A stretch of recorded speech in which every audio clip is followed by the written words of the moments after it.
Welcome back to part 2 of the interview with Brady. Today we're going to talk about getting started in real estate by using house hacking. Let's get into it. Hey everybody, my name is AJ and this is the Wealthy Idiot Show. Before we begin, please make sure to smash that like button for the YouTube algorithm. It helps us out tremendously and we can't spread this message without you guys helping us out, so I greatly appreciate it. So last time we talked to Brady, he became a real estate agent as a side hustle, making money, selling houses, and explained how that process looks and how it worked out for him. Pretty interesting stuff. Brady introduced himself in that part. He's a young man who is just hustling, saving, and investing money to the best of his ability. So this next episode and this next part of the interview, we wanted to talk about how he got started in real estate investing through house hacking, which is a huge thing that I advocate, and so I can't wait to get into it. Let's go. So we talked before the show, and you had mentioned that you got your start in real estate in house hacking. Can you kind of walk us through, I guess the first question is, how did you figure this out? Like, what was the steps that led you to believe that this was the route you should go? Yeah, absolutely. So I was 20 years old and I only did 2 years college. So I went associate's degree right into full-time employment. And I've always been a saver. I was not heavily investing at that time, but I was saving. So I had money in savings, nothing, I think like 15 grand. And I'm renting a place near a college campus. But at 20 years old.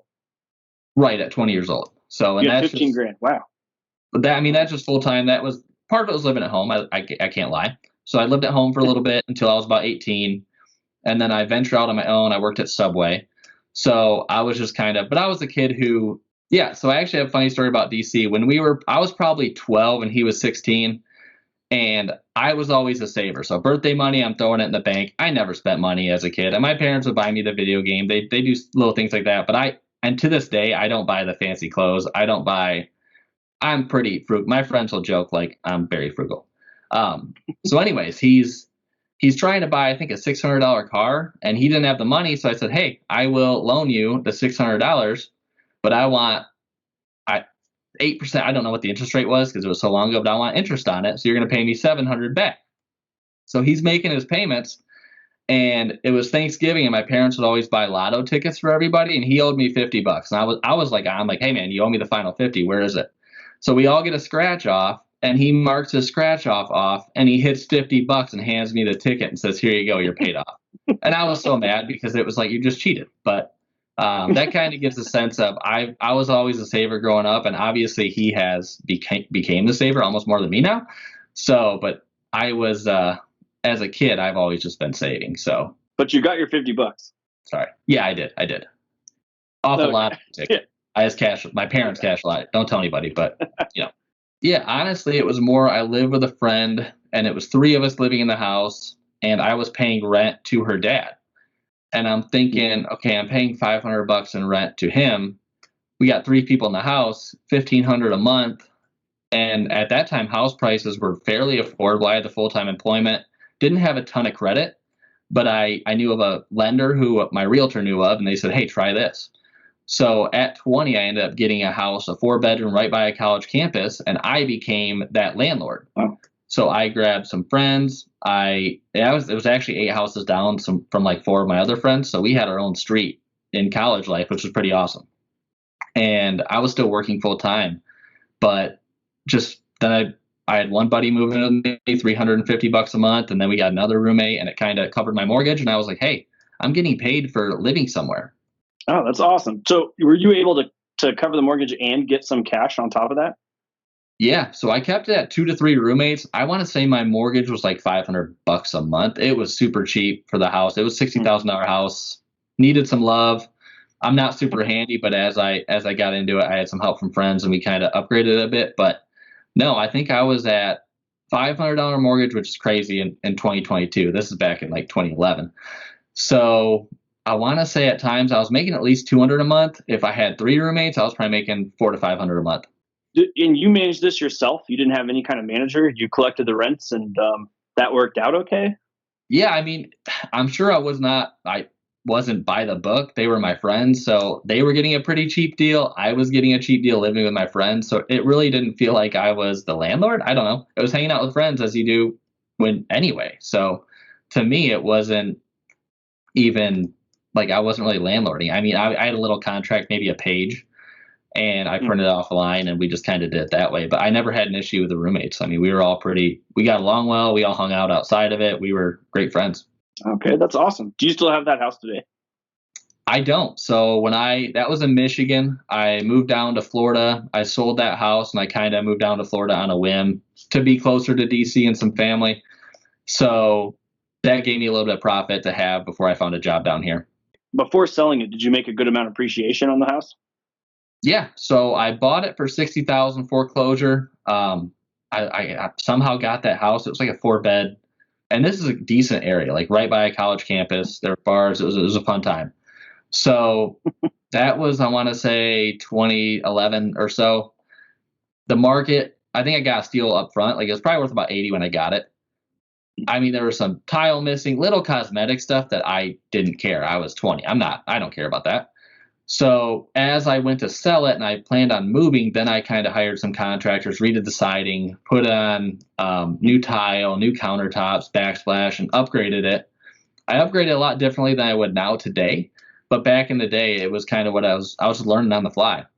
So I upgraded it, and I think it ended up selling for about 130, 132-ish. Oh, wow. So you over doubled your money. Yeah, I mean, I did put a good amount in. I'm going to guess 15 to 25 into it, give or take, when all was said and done. Just under doubled your money on just the appreciation, and that doesn't count the cash flow that you got during the whole time. I was living for free and making money to live. Yeah, and that kind of got me into real estate because I was thinking, hey, I just bought a house. I have to live somewhere. I made money on it per month, and I just sold it for a big profit. Like, this is what is that how life works? And I'm 23 when I sold it. I got a pretty good check.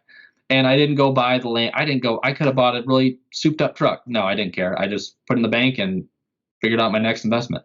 Okay. And then I just did the math wrong, right? I did the math on appreciation in terms of how much the house was worth versus what you sold it for, but you didn't put down $60,000 on the house when you bought it, right? How much did you put down? I think I put 10,000, including my clothes. It was 60,000. So I think what's 10%? Six grand is 10%. So I put 10 grand, I want to say, give or take. So let's say you put 10 grand down, then lived there for free, plus made money because you got the extra money on top of that. Right. And then when you sold it, you got a check that went into your bank account it was like 130 minus closing costs, which are, probably about 10-ish thousand. So 120, let's say. So you turned $10,000 into $120,000 in 3 years, plus cash flow, which is not. Well, I did have to pay off the note of the mortgage on the property, but yeah. Oh, yeah, that's true. Yeah, I had the mortgage. Okay. So yeah, so 10 to, let's say you ended up netting $60,000. That's a 6 times growth. So yeah, in just a 3-year period. Wow, that's a crazy amount. All right. So my last question in this space is, are you still house hacking today? Does it just look different? I am. So I built a house last year in my city, and I just decided to have one roommate. It's a pretty good sized house, but I'm single. So why would I live alone when I can have a roommate who I'm giving them cheaper than market rent? We get along great. I have somebody there with my dog as well. So that's kind of a good point of, if I go away, somebody's there watching my dog, which I care deeply about. So I think that's important. But then I actually currently, and this will tell you how I have clients who are also good friends of mine. I'm selling their house and they needed a place to live for a few months while they're building a house in my community.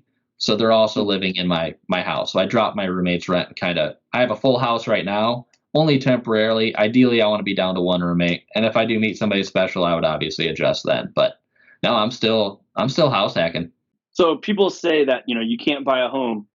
Nowadays millennials can't buy homes, but it sounds like you house hacked at 20. You're still house hacking at 30. You were able to build a custom home and then put people in it that you got to pick and you got to choose. Yeah, absolutely. And I do see the whole millennials can't buy homes, which I didn't grow up, and I see these comments on Facebook of, oh, it must be nice to have mommy and daddy money to start. The only thing I had was a roof under my head growing up until about 18 to 19. I didn't have no trust fund. Like, I just saved up. I hustled even then. I worked at Subway. I also found little jobs I can do to save up money. I didn't spend money. I didn't buy Jordans. I didn't buy the nice new car. I had a 93 Chevy Corsica that was like $700 or something. The thing barely could get up to 60. So I think it's spending habits versus more of your, I get it's tougher if you don't have that, that family money, but there's always a way. You just got to hustle at it and grind. And that's how you get ahead. Wow, that's awesome. And I think that's a good, takeaway for people, especially young people who are just starting to figure stuff out, or like in my case, old people who didn't figure stuff out until they hit 30 years old. Fair. But, Fair. You're so far ahead of us now because you started this stuff when you were 20. I started when I was 30. But, Yeah. I mean, and the other part of that too is that it doesn't really matter when you start. Any age you could get going here. 100%. And I would say there's been mistakes. Like this hasn't been all smooth. I bought a condo, had it for 6 months, sold it for a loss because I split up with an ex. Like there's been bumps. Like there's always bumps. But you just got to learn from them. That's like anything. Any job you have, you make a mistake, you learn from it and get better. Like tenants I've had a lot of learning experiences with that. So that's a good point. I was actually thinking about it the other day and thinking about how, like, just in like playing sports or playing video games or any kind of game, really, you learn by failing first, right? Yeah. Like the people who learn the quickest learn because they fail fast and they recognize their failures quickly. So like if you're playing a fighting game, you quickly notice like, okay, well, that method didn't work. Why didn't it work? What could I do next time? And you keep trying. And the people who are great at video games have identified the holes and eventually become really good. Right. They didn't start off knowing how all the mechanics of the game worked from the get-go. It's something that you figure out as you're progressing through. Absolutely. But for some reason for life, we think that like, we're supposed to show up and already know. We're not supposed to fail. No, if I was my realtor on my house when I was 20, I would have had no idea where to start, So you just learn as you go. That's awesome. And then I think I said in an episode, maybe last week, early this week, that like finding a space that's safe for you to fail in so that you can fail without losing. And it sounds like you did a really good job at that. So you were able to put yourself into a house where you had more than enough rent to cover, which allows you to then take the next step in case, like, let's say you lost your job at Subway, you're not totally out. You had figured out how to buffer that. Right. Yeah, exactly. And I would say I was doing Subway was more as 18 to 19. This was more of a full time, but I was only making $11-12 an hour. I wasn't making great money when I first bought my house. But yeah, if I lost my job, I'm still like, okay, my mortgage is covered. Let me go find something to at least break even on my monthly bills. So, and just house hacking is a great way to do that. And people frown upon roommates. And I have friends who are like, why do you live with people? I'm like, because I'd be bored by myself, and it's money. It's nice to have somebody around. It's helping out somebody else. Like, I can choose who I live with. We usually have a great vibe. So most of my good friends were former roommates, to be honest with you. Thank you so much for tuning into that episode. We greatly appreciate it. We are trying to spread as much information as we possibly can to people, finding people that are successful and are capable of explaining what it is that they do. If you like this episode, please consider liking and subscribing. You can ask questions down below. We'll have Brady on again to answer some of those questions, and I'll see you guys next time.